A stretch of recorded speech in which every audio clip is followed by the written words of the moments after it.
Salam alaikum. Dans cette vidéo, je vais vous présenter la suite, la troisième série des exercices sur les amplificateurs opérationnels.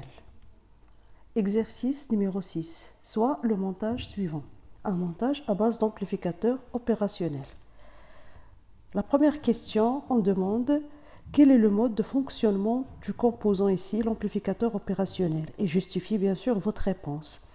Pour répondre à cette question, je vais essayer de revoir le montage et voir est-ce qu'il y a une contre-réaction, est-ce qu'il y a la réaction négative, est-ce que la sortie revient vers la borne moins de l'amplificateur opérationnel.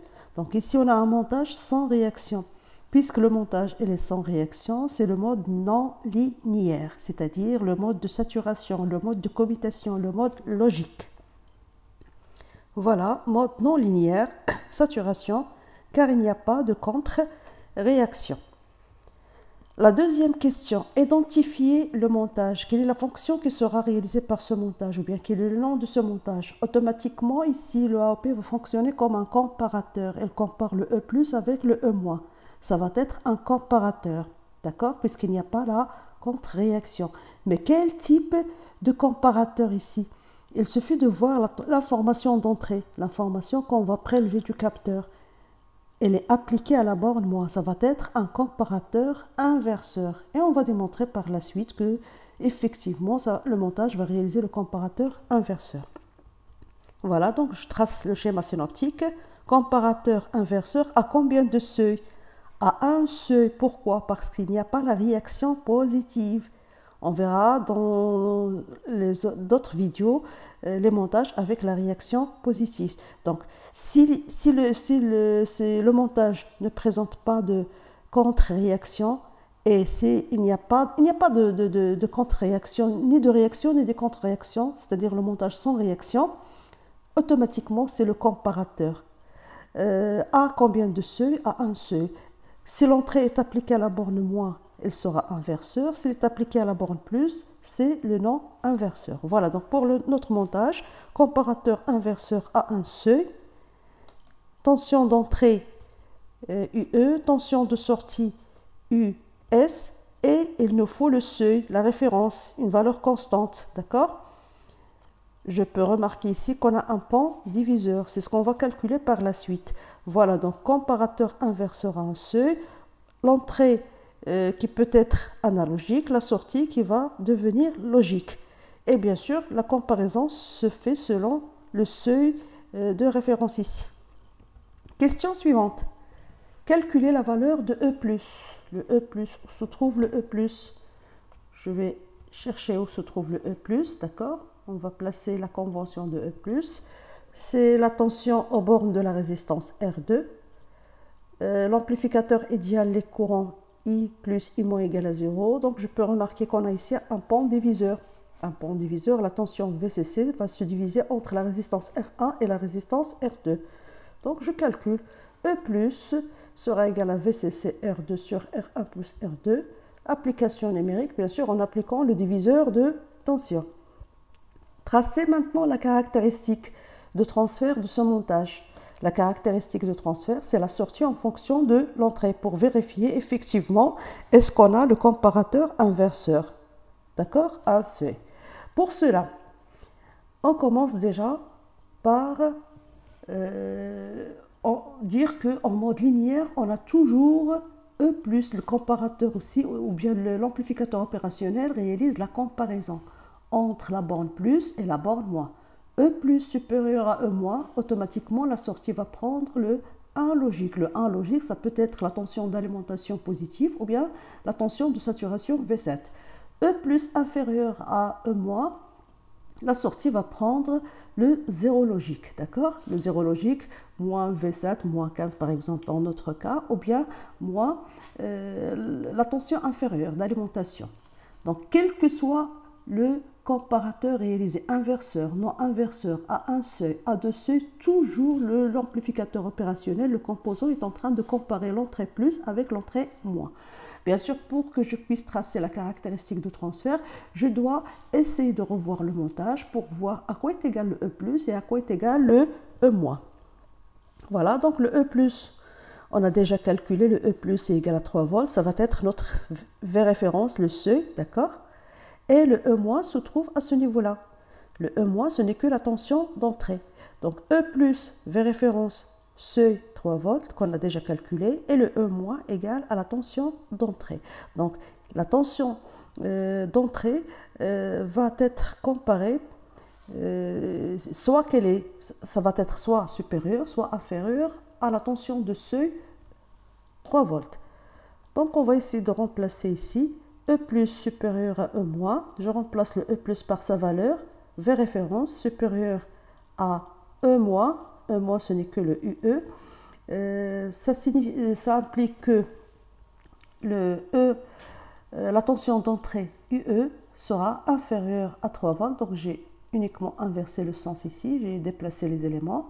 Donc pour toutes les tensions d'entrée inférieures à 3 volts, la tension de sortie va prendre le 1 logique. Le 1 logique dans notre montage, c'est 15 volts. Et lorsque la tension E plus elle est inférieure à E moins, ça signifie quoi? Je vais remplacer par les valeurs. V référence inférieure à UE, la tension d'entrée, j'inverse les sens et j'inverse le signe aussi. La tension d'entrée UE supérieure à 3 volts. Donc pour toutes les tensions d'entrée supérieures à la référence, supérieure à 3 volts, la tension de sortie va prendre le 0 logique. Le 0 logique dans notre montage, ce n'est que le moins 15. Donc finalement, on peut tracer la caractéristique de transfert. L'axe horizontal, c'est la tension d'entrée en volts. L'axe vertical, la sortie en volts. Bien sûr, sur l'axe de sortie, je dois placer le 1 logique et le 0 logique. 15 volts et moins 15 volts, d'accord? Sur l'axe d'entrée, je dois placer la référence, puisqu'on compare toujours la tension d'entrée par rapport à la référence, 3 volts. Je place le 3 volts vers référence, la tension de seuil, et par la suite, on va définir les deux zones. Pour la tension d'entrée inférieure à 3 volts, la sortie prend 15 volts. C'est ce qu'on trace ici. Toutes les tensions inférieures à 3 volts, les tensions d'entrée inférieures, la sortie va prendre le 15 volts. Et l'autre cas, pour toutes les tensions supérieures à 3 volts, cette zone, la sortie va prendre moins 15. Basculement, c'est la commutation ici, la commutation entre le 1 logique et le 0 logique, le 1 logique et le 0 logique. Voilà, ici, c'est la caractéristique de transfert de ce montage ou bien de comparateur inverseur à un seuil. Une application, on va utiliser les mêmes résultats. Une application, on vous demande de compléter les chronogrammes. Chronogramme, c'est la tension en fonction de temps. On vous propose déjà, on suppose que l'information d'entrée, c'est un signal triangulaire, c'est un signal analogique, d'accord? On vous demande de compléter, de donner la tension de sortie. Si on applique l'information à l'entrée de montage, qu'est-ce qu'on va obtenir à la sortie? Bien sûr, en utilisant la caractéristique de transfert ou bien en utilisant les résultats qu'on a présentés déjà. Donc, avant de commencer, qu'est-ce que je dois faire? Je dois déjà, sur l'axe de la tension d'entrée, définir la tension de référence, le seuil, le 3 volts. D'accord? Sur l'axe de la tension de sortie, je dois définir le 1 logique, 15, et le 0 logique, moins 15. D'accord? Par la suite, j'applique pour les tensions supérieures, inférieures à 3 volts, ça va donner le 15, et pour les tensions supérieures au seuil, ça va donner moins 15. Mais avant de commencer, je dois réaliser, d'indiquer l'intersection entre le seuil et la tension d'entrée.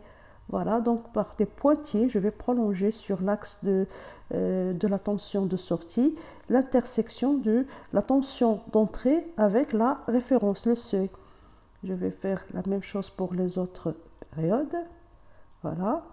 Et par la suite, maintenant, je commence à tracer inférieur à 3 volts. Qu'est-ce que ça donne? Ça donne 15. Supérieur à 3 volts, ça donne moins 15. D'accord? Basculement vers le moins 15 et ainsi de suite. Inférieur, ce n'est que le 15. Supérieur, c'est 15. Et je termine le chronogramme. Donc, qu'est-ce qu'on obtient?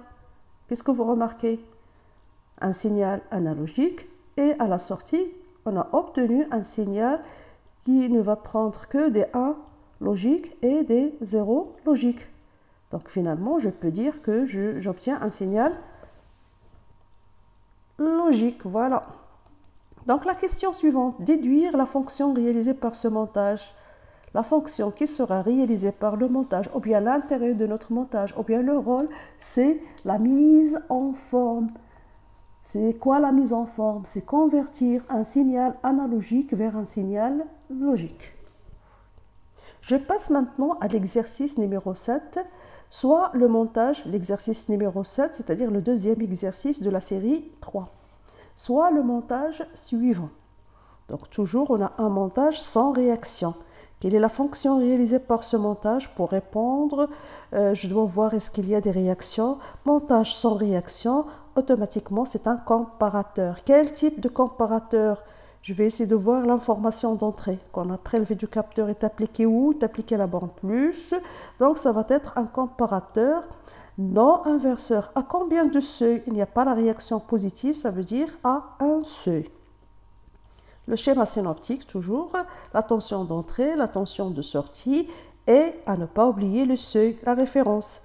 La référence ici, ce n'est que l'information ou bien la tension au bord de notre pile ici, constante, qui est égale à 4 volts. Tracer la caractéristique de transfert de ce montage. De la même manière, je peux tracer la caractéristique, mais à ne pas oublier qu'en mode linéaire, toujours, l'amplificateur opérationnel est en train de comparer l'entrée plus et l'entrée moins. E plus supérieur à E moins, ça donne à la sortie le 1 logique. La sortie ici, c'est le U2.